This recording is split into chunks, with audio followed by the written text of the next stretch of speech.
So guys, balik lagi sama kuliah sore bareng El di sini. Oke, ini adalah Samsung Galaxy M34 5G, smartphone M series terbaru dari Samsung.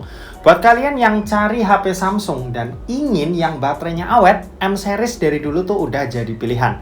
Nah, M series itu biasanya sedikit lebih murah ya ketimbang E seriesnya. Tapi beberapa hal itu juga dikurangin, kayak misal desainnya yang nggak se-premium E seriesnya. Terus nggak ada IP rating dan nggak ada fitur-fitur kayak fingerprint under display dan stereo speaker. Nah, biasanya apa yang dimasukin ke M series ini itu adalah hal-hal yang lebih penting buat kebanyakan orang. Apalagi buat orang yang nggak perlu banyak fitur biar harga HP-nya itu bisa jadi lebih murah. Buat harganya sendiri, Samsung Galaxy M34 5G ini itu dibanderol dengan harga Rp3.999.000. Ini lebih murah Rp1.000.000 ya dari A34 5G yang udah launching duluan di bulan Maret tahun 2023 ini.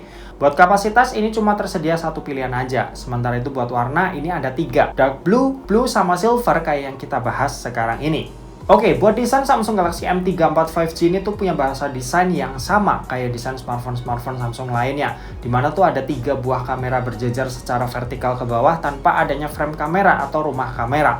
Untuk material ini pakai polikarbonat dengan finishing glossy. Terus untuk warna silver ini itu ada efek pelangi gitu ya kalau kita arahin ke cahaya. Kelihatan cakep, cuma sayang ini gampang banget buat ninggalin bekas sidik jari. Bodinya ini dibuat rounded, mungkin biar nggak kelihatan tebel karena emang aslinya HP ini tuh punya tebel di 8,8 mm karena tuh punya baterai yang besar. Tapi ya karena bodinya yang rounded tadi, itu tuh membuat smartphone ini tuh berasa lebih enak buat dipegang dan rasa tebelnya jadi berkurang. Di sisi atas smartphone ini ada lubang mic, di sisi kanan ada tombol volume dan tombol power yang jadi satu sama fingerprint scanner. Di sisi kiri ada SIM tray slot yang jenisnya ini hybrid ya, jadi harus pilih mau pakai 2 nano SIM atau 1 nano SIM plus 1 micro SD tambahan. Sementara itu di sisi bawahnya ini masih ada lubang jack audio 3,5 mm, lubang mikrofon, lubang charging USB-C dan grill speaker yang jenisnya ini mono speaker. Lanjut kalau buat layar, panel yang dipakai ini Super AMOLED. Resolusinya Full HD Plus 1080x2340 pixel dan punya ukuran layar yang ada di 6,5 inci. Jujur aja buat kualitas layarnya ini udah bagus banget. Gambarnya jernih, warnanya kaya, terus punya hitam yang pekat.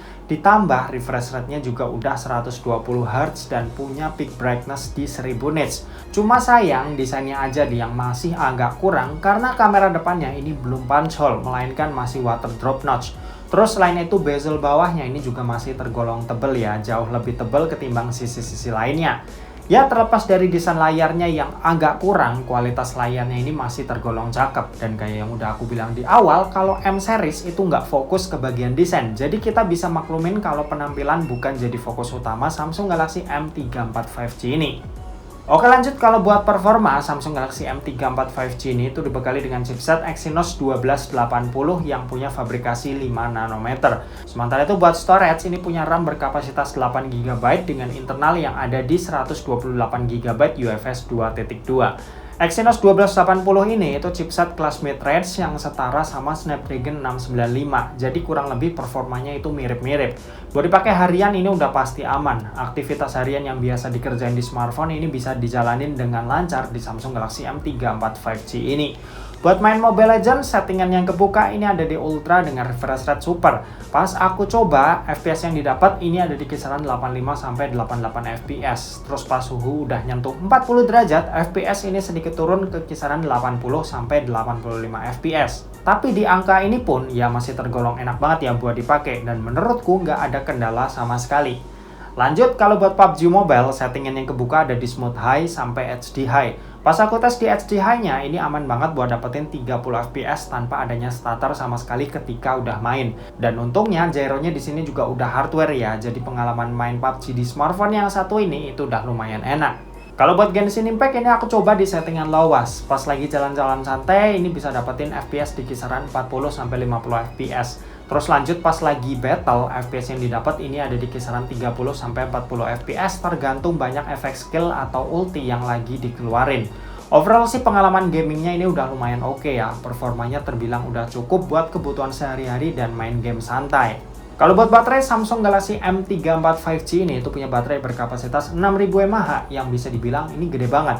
Buat dipakai nonton YouTube selama 1 jam, baterainya ini berkurang sebanyak 6%. Main sosmed TikTokan selama 1 jam, baterainya ini juga berkurang sebanyak 6%. Dan buat main Genshin Impact di setting yang lowest selama 1 jam, baterainya ini berkurang sebanyak 18%. Sementara itu buat kecepatan ngecas, ini ada di 25 watt. Dan aku coba pakai charger super fast charging 45 wattnya Samsung. Ini bisa isi dayanya dari 0 sampai full dalam waktu 1 jam 35 menit. Buat sistem operasi Samsung Galaxy M34 5G ini itu berjalan di One UI versi 5.1 dengan basis Android 13 yang punya update super panjang. 4 kali update OS dan security update selama 5 tahun. Jadi cocoklah buat kalian yang mau pakai buat jangka panjang. Oke, dan terakhir kita mau bahas soal kameranya. Jadi buat kamera Samsung Galaxy M34 5G ini itu dibekali dengan setup triple kamera. Ada kamera utama yang punya resolusi 50 megapiksel OIS. Terus ada kamera ultrawide 8 megapiksel dan kamera makro 2 megapiksel. Sementara itu buat kamera di bagian depannya ini resolusinya 13 megapiksel. Buat hasil emang nggak sebagus Samsung Galaxy A34, tapi ini jelas punya hasil yang udah mumpuni banget lah buat ambil foto di banyak momen. Mau foto dengan hasil bagus bisa pakai kamera utamanya, mau foto rame-rame atau foto landscape bisa pakai ultrawide-nya. Dan kalau mau foto detail dengan jarak yang dekat ya bisa pakai macro lens-nya. Nah, sisa hasilnya kalian bisa cek aja nih dari hasil foto-foto yang udah aku jepret berikut ini.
Oke, ini contoh perekaman video dari Samsung Galaxy M34 5G direkam pakai resolusi Full HD 30 fps.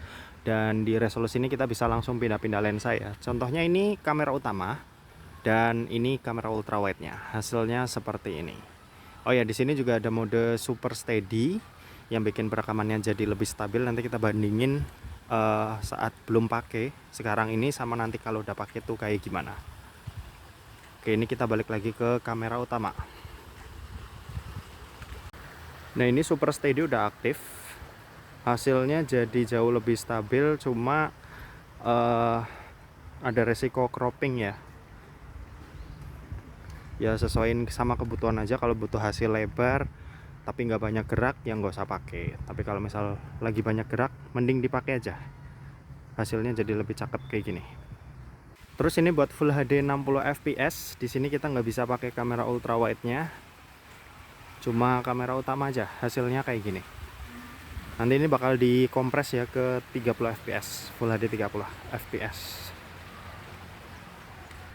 Dan kalau ini buat 4K 30 fps, dia juga nggak bisa ke ultrawide, jadi cuma kamera utama aja.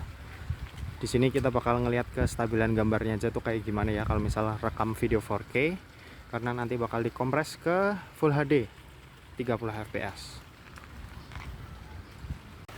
Oke, kalau ini perekaman video kamera depannya, dia terbatas cuma di Full HD 30 fps. Hasilnya seperti ini. Ini aku ngerekam masih pagi-pagi jam 9 ya. Matahari juga masih ada meskipun sedikit mendung tadi, cuma ini udah agak terang lagi. Ya hasilnya seperti ini. Cuma sayangnya itu nggak ada resolusi lain selain Full HD 30 fps.